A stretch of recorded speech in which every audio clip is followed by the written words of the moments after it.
So we have outage in Costa Mesa, power outage, and I'm able to connect my Rivian plugs.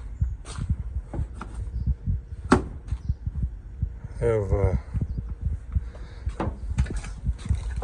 the power cord going to my Sub-Zero fridge. It's running the freezer and the fridge,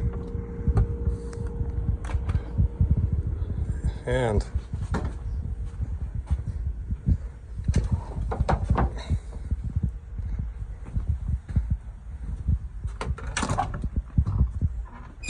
it's running my, hi Kiki, and it's running the power cord, my regular fridge, my kitchen, and the light, as you can see, the lights is out,